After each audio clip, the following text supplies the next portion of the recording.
Welcome back, everyone. So, we're diving into the backlog again this week. This is another one Bob flagged back in January. Yes, Bob is still around. I know some of you are concerned about him. God only knows why, but I decided against carrying through with last week's threat. You see, in a rather strange twist, I locked Bob down in the dungeons this week. Sort of a teaser, if you will, for what his existence might become if he keeps annoying me. But the scroungy little shit seemed to actually like it down there. No, you may not go back down there, you weird little freak. Now shut up, we're recording here. Anyway, this week I bring you yet another feminist who wanted to address anti-feminists, but then, surprise surprise, didn't much like the responses she was getting and shut down her comment section. At this point, I'm starting to think that these feminists don't quite understand the meaning of the common phrase, let's talk. You see, to most of us, that's an invitation to a discussion, but these ladies seem to take it too literally. As in, let me talk, while you shut the fuck up, listen to everything I have to say, then agree with me, or remain silent. It's quite strange, really.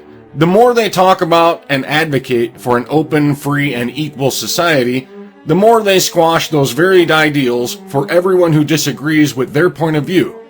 Anyway, let's take a look.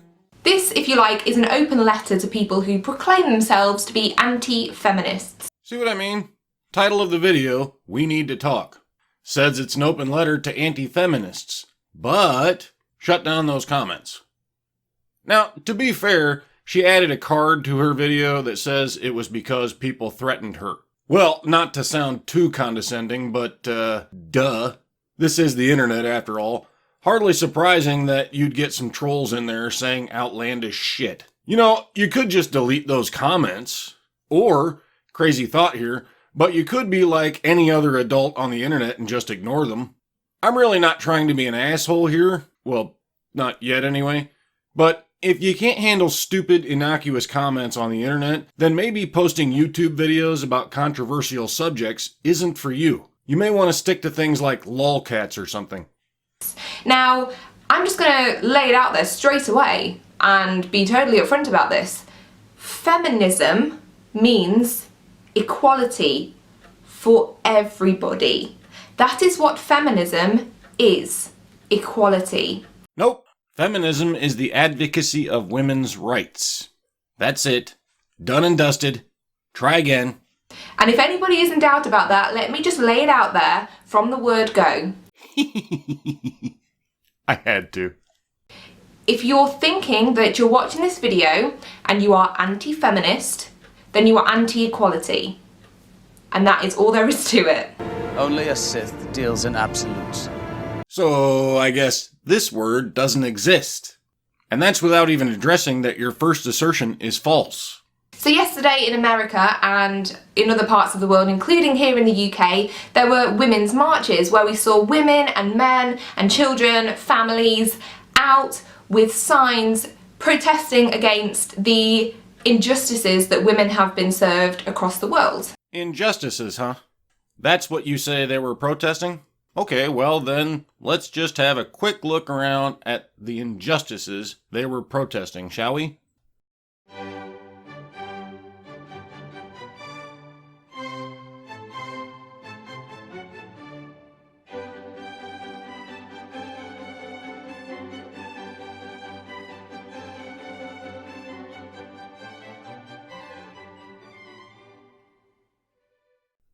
Huh.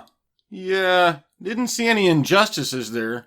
Some bitching and lots of butthurt over losing an election. Or are you saying it's an injustice when your candidate loses an election? Because if that's the case, shit, the injustice is just mounting on me then. My chosen candidate has never won, and I'm pretty sure I've been voting longer than you have. At least these whiners had Obama for 8 years. Guess I could throw in Clinton too. They had him for 8 years also. You want to talk about injustice? When do I get my 8 years? Look, Cupcake, you folks lost an election. Suck it up. It isn't the first time. Pretty sure you lot didn't vote for George Bush. And you can bet it won't be the last time. Democracy doesn't always go your way. That's just the way it works. Put your big girl panties on and learn to deal with it. Now really, this is just common sense. This is just human beings asking for equality. No, it wasn't. Nice try, though. Might work on gullible people who didn't bother to read the signs. Unfortunately for you, most of us aren't that stupid. Now, we're going to skip a bit here because you're just too wordy. Just so my audience isn't lost, though, she watched a feminist, anti-feminist debate show on TV, and she wants to talk about that. So various arguments came out of this anti-feminist discussion that we had on this show, and I'm just going to address a few of them. Let's just see what we think about these. You know, a link to the original show would be in your best interest here. Without that, we have to trust that you're representing their arguments fairly, and frankly, I don't trust you to do that. But let's see what you've got anyway. So one of the good old arguments that was trotted out there, as per usual, is the anti-feminist saying, but you're talking about equality for women, but when it comes to jobs, surely it should be the best person for the job who gets the job. And let me guess. You're going to try to pull off some Olympic level spin here and convince us that shouldn't be the case, right? We should give jobs to less qualified people based on genitals or skin color or sexual preference or whatever because reasons.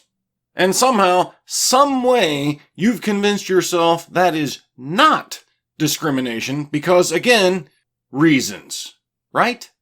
So let's just delve into this a little bit deeper. What makes someone qualified for a particular job?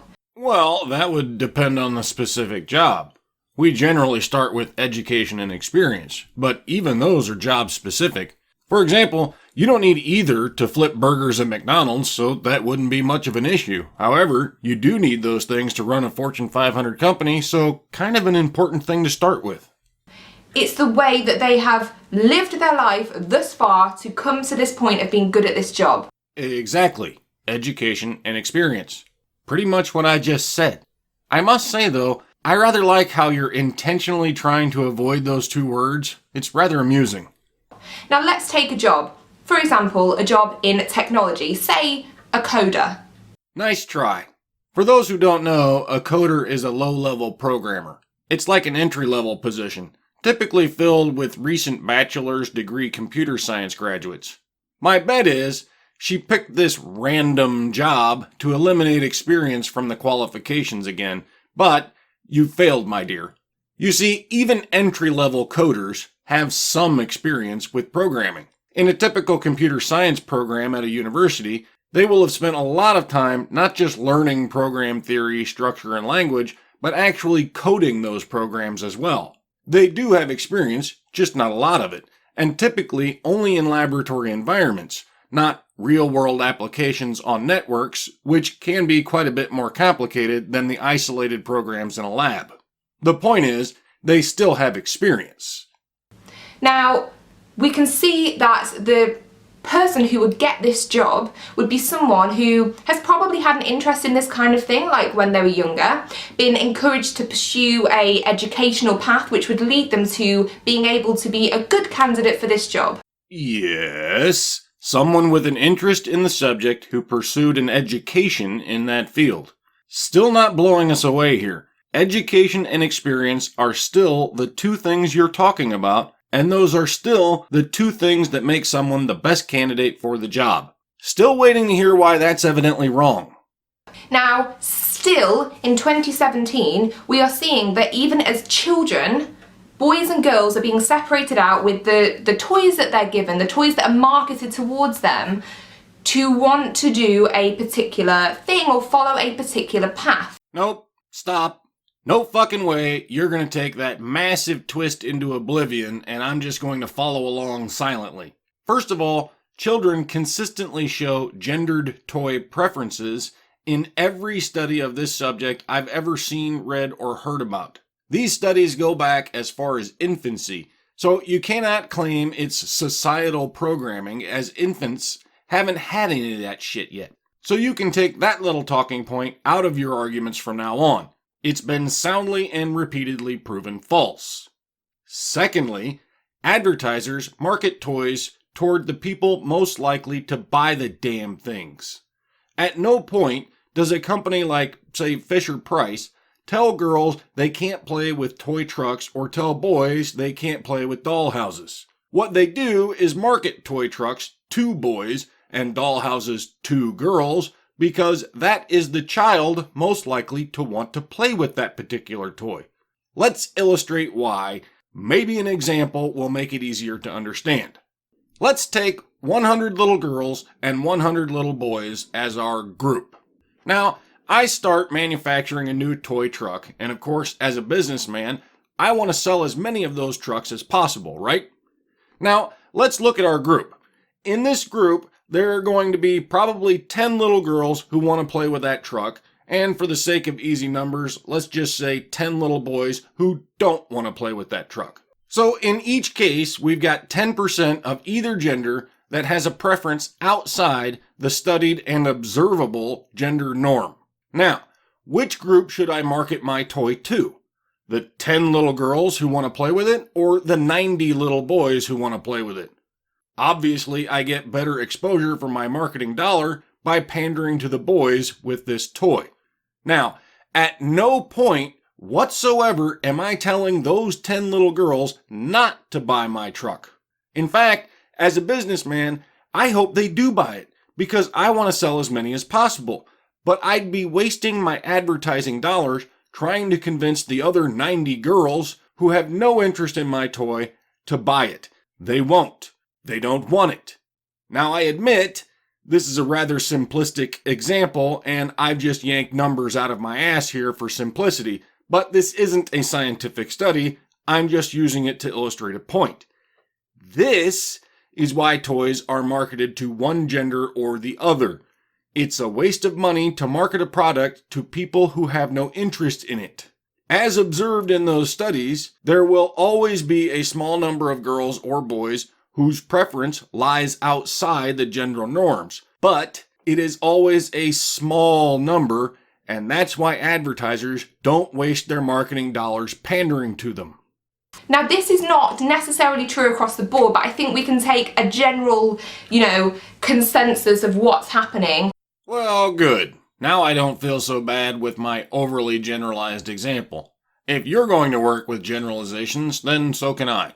The difference is, you want to start with a general consensus of sexism, while I'm starting with the general consensus that boys and girls have different innate preferences.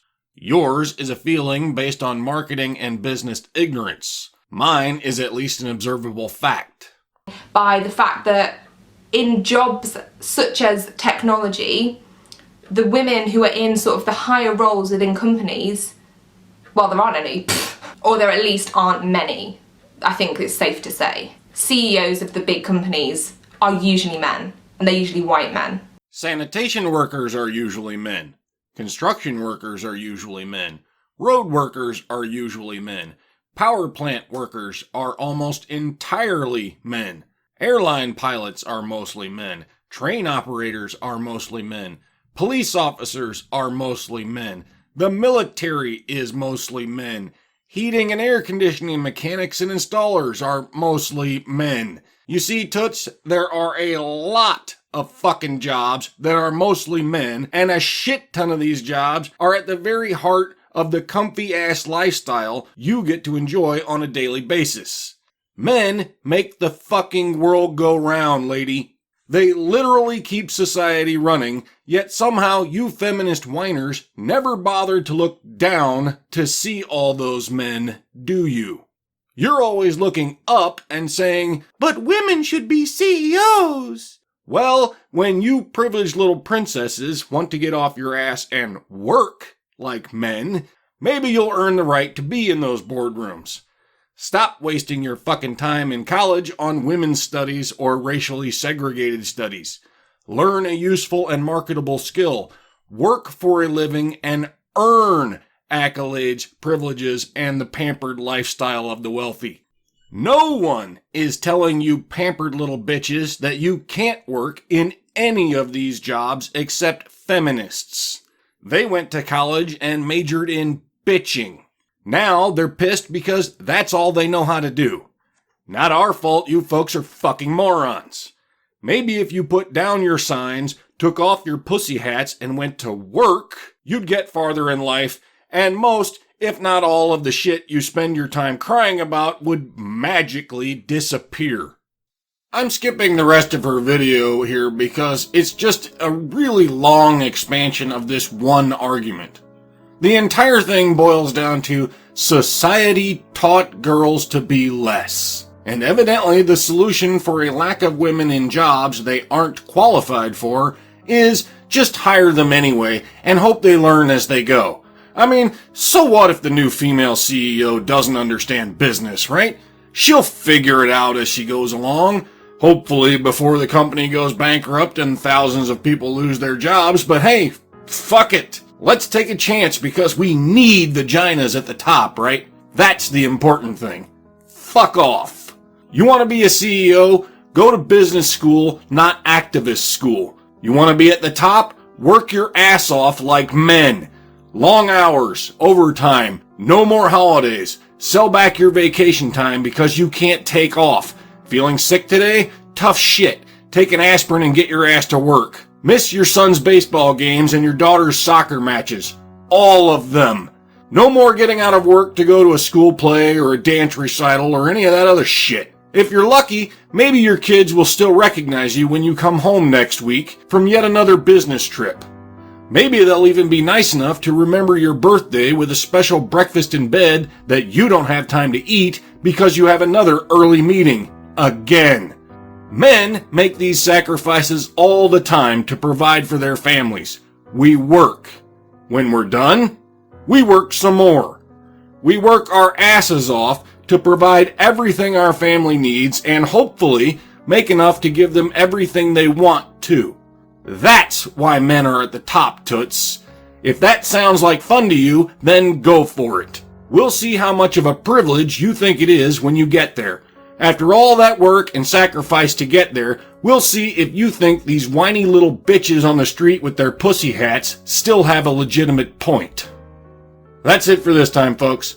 I'll see you all next time.